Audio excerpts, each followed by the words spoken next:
Hi guys, so this is part 2 of the first video, my top 10 favorite daily supplements or vitamins. It's a long title, I know, but I'm going to get right into it.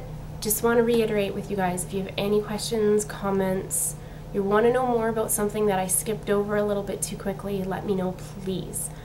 I will try and help you as best as I can. The next one, number 6, again these numbers have no importance over which one is better than the other.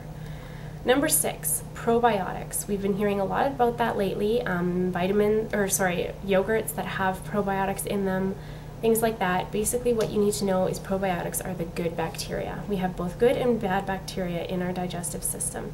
And it's something like 85% of our digestive system, 85% of our immune system is in our digestive tract. So if you think about that, if you don't have the best digestion, chances are your immune system is quite low as well. So that's something to think about.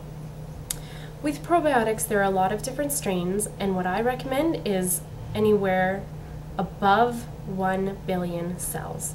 They talk about active cells, and that's just the bacteria in them. If you see something that says it has 100 million or whatever, that's just too low. You need more than 1 billion. There are supplements out there now that talk about having 50 billion active cells. That's a lot, and you probably don't need to be taking that all the time or more than once a day sort of thing.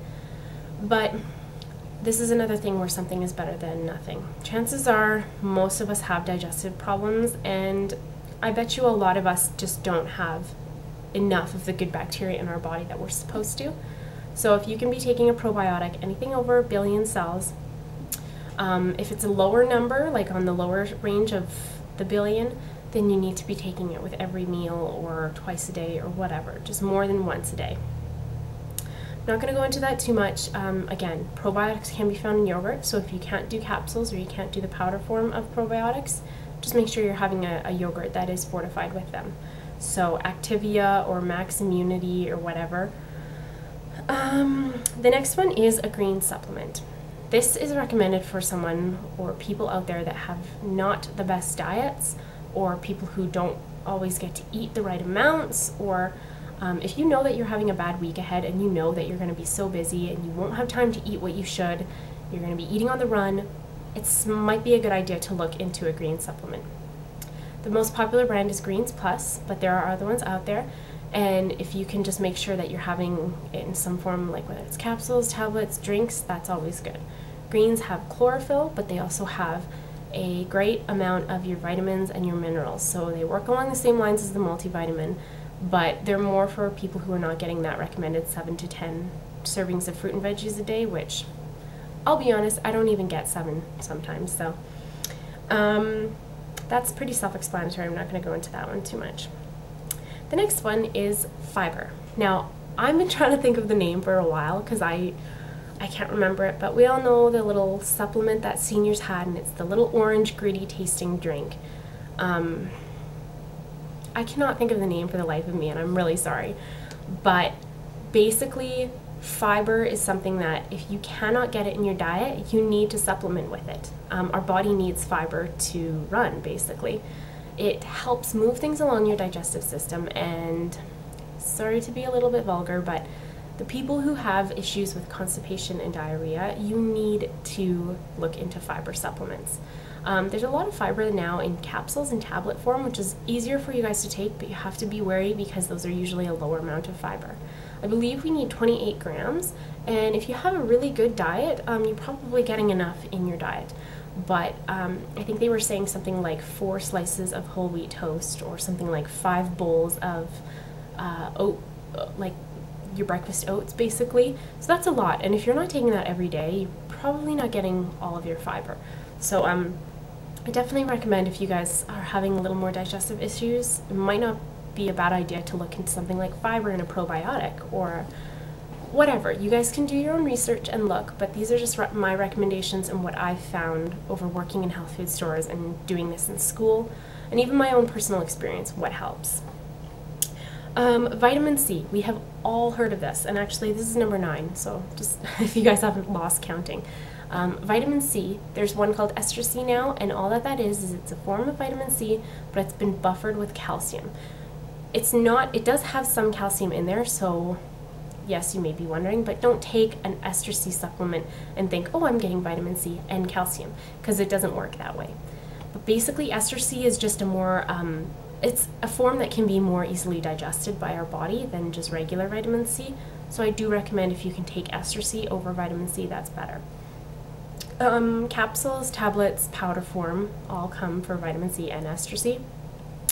And the amounts, you can be taking it more than when you're just sick as well too, you guys. So, but the amounts I recommend above 500 milligrams a day of Ester-C or above 1,000 milligrams a day for vitamin C.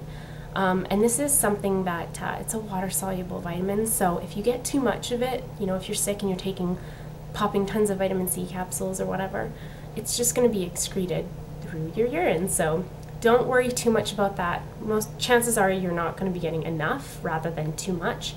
But again, if you can find Ester-C, definitely look into that. I think it is a little bit more expensive because it does have, you know, a little bit of a refining process, but the last one, I'm not going to go into too much because personally, I don't know tons of this yet. They're just recently starting to find out more about it, and I'm sure you guys have heard more about it, and it is vitamin D.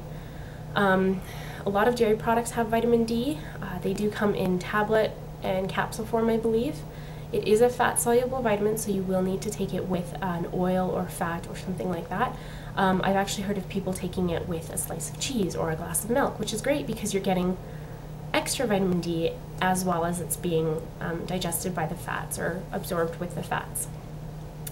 Again, I'm not going to go into it too much, but basically it's an immune booster, and they're starting to find out that people are way more deficient in vitamin D than we previously thought. I think they were recommending before 1,000 international units a day for most people, so one tablet basically is what it equals usually. The problem with that is I think they're finding that there's some people that are severely deficient and needing upwards of like 5,000 international units a day. The best way that you can find this out is by talking to your doctor, and you have to request a blood test for it. He will not do it otherwise, and you need to be specific that you want to know your vitamin D levels so you can find out how much of this supplement you need to be taking. It's not dire straits if you're not doing this, but the research that they're doing and what you will read on the internet, it's a very important vitamin. And they're now just starting to figure out how important it is to us when we don't get enough. So that's my video. I'm not quite sure how the time is for this. I hope you guys found this interesting or at least helpful. This is something that's very interesting to me, so I thought it's about time that I do something like this. Questions, please comment me.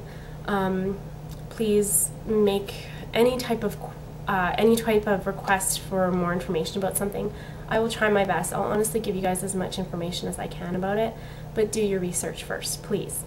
Thanks again to all my subscribers, and I'm not quite sure what the next video is going to be, but I hope that this one was really helpful for you guys. See you!